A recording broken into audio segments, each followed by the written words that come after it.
If you had to start your NPO, what would it be?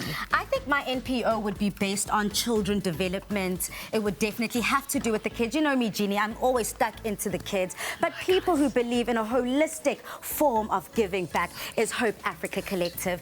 And welcome to the Laughter.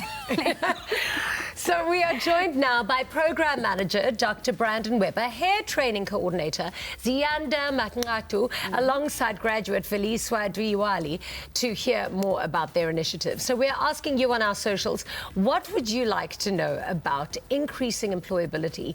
Don't forget to use the hashtag Afternoon Express with your answers. Welcome to the show, everybody. Hi.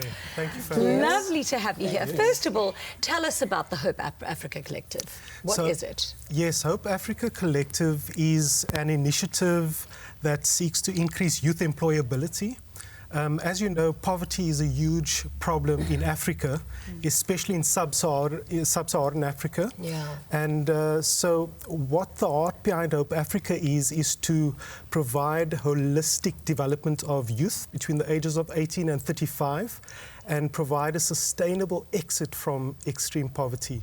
So our vision is a world without extreme poverty. That's amazing. That is absolutely... But how are you going to enforce that? How do you see that playing out? Sure, so that's the challenge. And we take a very holistic approach, as I said, because poverty is a complex problem. Yeah. And so our approach needs to be equally multifaceted. Sure. So instead of just focusing on the practical aspects of skills, what we try and do is look at what are the needs of young people in our society, and at the core we find that there's a spiritual need.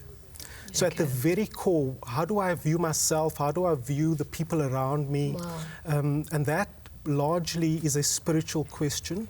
So that forms part of our approach. And then another layer, if you consider concentric circles, is the psychosocial element.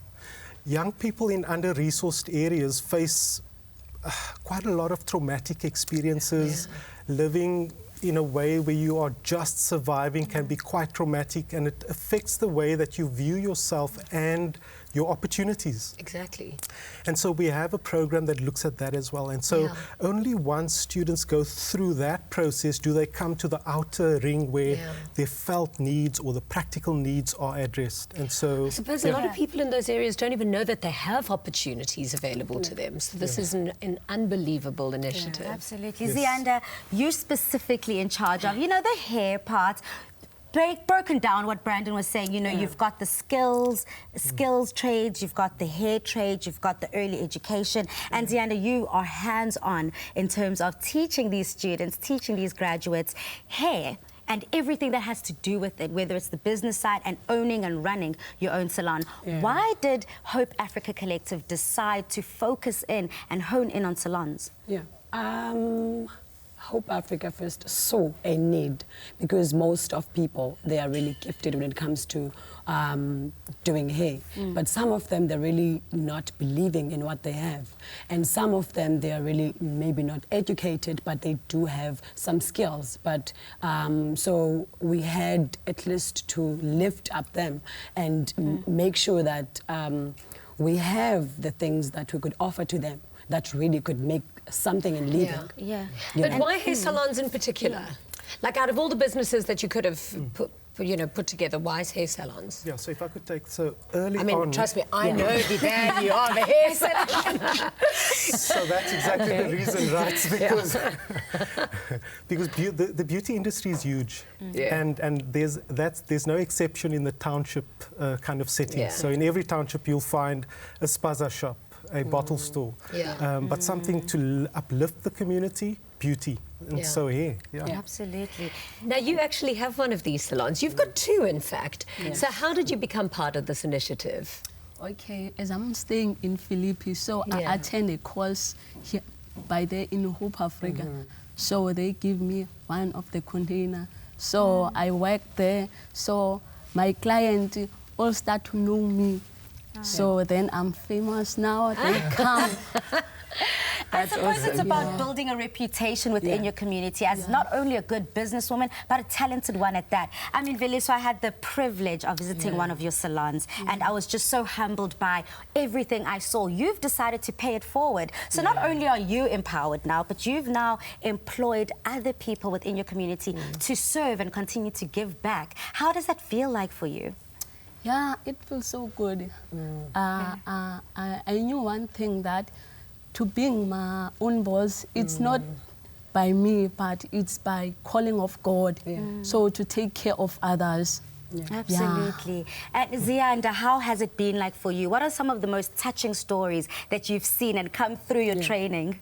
For me, the touching stories that I came across to is to see people growing, you know, in what they have, is to see people succeeding into whatever that they have learned. So some of them have worked in the salons so that they could uplift also getting the jobs before they get their own containers.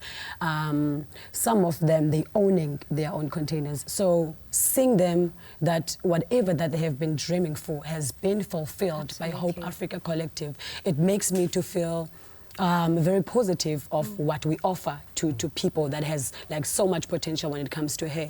And also what really touches me is that today I am with Veliswa, and Veliswa is also one of the students that was also in and you have I've seen like the passion out of her. I've seen the drive that she has when it comes to business, because I believe that it has to do with only the skills, but following the passion that you have, then it makes everything very easy. So Veliswa is also one of the students that we have seen the success and also the growth, because now she has like 2 containers, and it only shows dedication. It only shows that she really wanted this. You know? I mean, I think it's not easy to be an entrepreneur by any means, and not all of us have the skills, the know-how, and the intellect, or maybe the passion to start a business. But what I appreciate about the Hope Africa Collective is that you've got a keen eye of picking out those individuals that can be leaders, can be their own boss, just like Uveliswa here,